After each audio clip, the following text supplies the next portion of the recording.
Today we're going to make something called a bite block. Okay, this is a patient who need to have denture for the bottom and then partial denture on the top.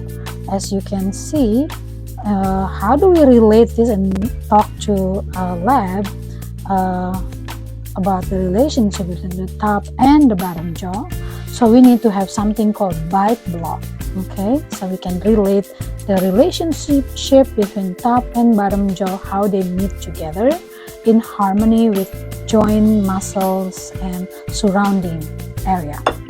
So first of all, after we finish, sometimes we got part of this is broken right here, so you need to put find the area that broke and then match them together. Second thing, use Vaseline. Don't forget to put on your glove, and then put a lot of Vaseline to make sure that the material later on will not be sticking. Okay, like that, the whole thing. Okay, lots of them because we don't want them to get sticky. Alright, that and go all the way inside the teeth and stuff like that. And take out this resin material. Okay, and then take one for each. I'm gonna make a mark. There's a border right here, the deepest part of the impression, like so. Okay, make sure that all of this getting inside, like so. And put lightly pressure. Make sure they're not getting thinning. Not getting thin, because if it's getting thin, then it's gonna break when we pull it out. Okay, so then pick up your nice knife right here and then start cutting it up like this. Okay, go to the deepest part like that. Okay. Here. So this is still soft, this resin material is still soft, and then we take it out like that, right? And then go to the border again, the deepest part of the border, and don't worry, if we lack of material, we can always add some more while it's still uncured. Okay, the key is to make sure that it's not cured yet. Okay, so you see that? Take this one out and then try to shape this as much as you can. Make sure there's no rough edges. You see, that's why I push this, the edges. It will be less smoothing out when we finish with this. Okay, and make sure this is adapt nicely like that, and then we cut this one up like this. And you see, there is still area that I need to have, and then this is not really the deepest part. I cut it too short, not a problem. We just have to add like this and like that. Okay, see how easy it is? Yeah, if you cut it too short, you add. If you cut it too long, you cut it up. Okay, and that's it. That's all we need. And then after that, we're going to cure it in a special curing chimp like this. And then we turn on the light, and then we're gonna wait for 5 minutes.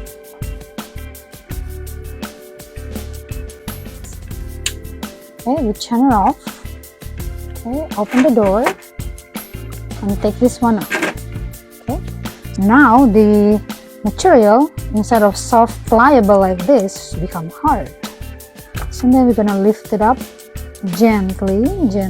That's why we absolutely necessary to put Vaseline, otherwise it's gonna stick.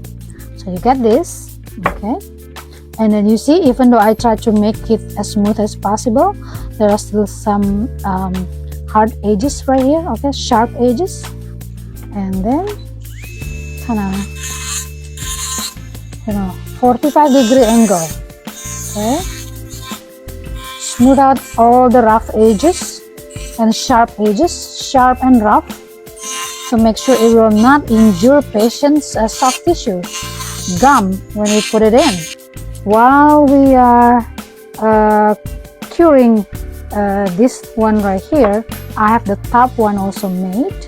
So while we make this, okay, we're going to go ahead and put it back, this one right here, to the curing chamber. Let's turn this on. Okay. Now the next thing is I'm going to get wax. Okay, it's the wax, and here is my, so we're gonna put it back right here so we can get a stable working space, not gonna break or anything like that, and also make sure that the shape still following the shape of this. So this is the horseshoe wax, wax bite rim, if we call that. And now I measure it, how long it is. It's a little bit too long, so I'm just gonna cut it so about this long right here. Okay, and then how do you attach this to here? Actually just by melting this wax right here.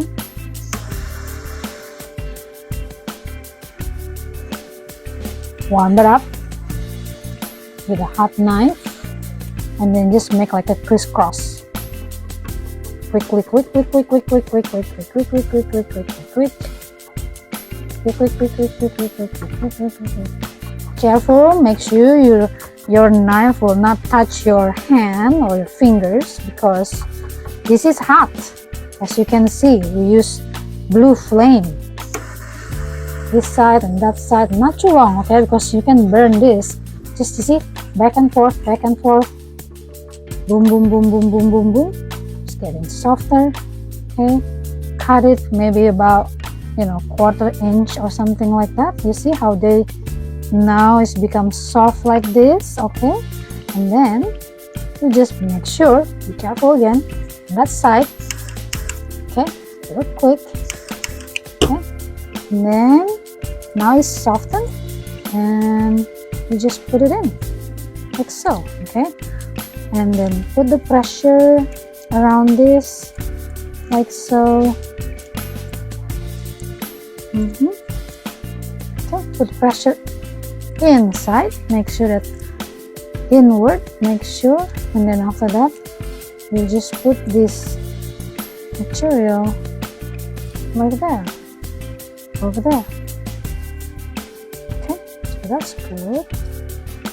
Okay, next thing, we want to make sure that this is all there's no gap in between this platform and this tray.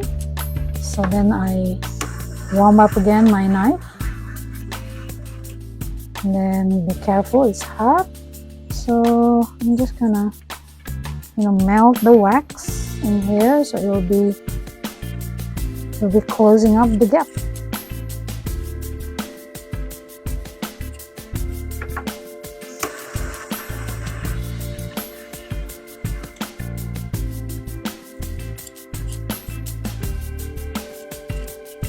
Oh, by the way, this is light cured, so we want to make sure that after we finish, we always put it back in this light filtering pouch right here, the black pouch. So make sure they're not going to get hardened. Okay, so that's that. Okay, and we're gonna go with the inside part. Make sure again, we seal the wax inside like this. See?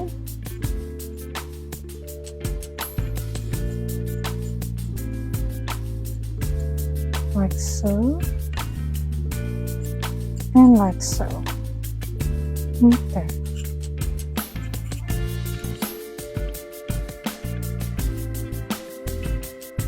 Okay. So that's done. And we're ready to make another one. So this is how to make the bite rim, and melt it even more. Again, be careful your hand with the fire. Okay. That's that. Here you go. Your bite rim, and you just make the same process with the top one. Okay.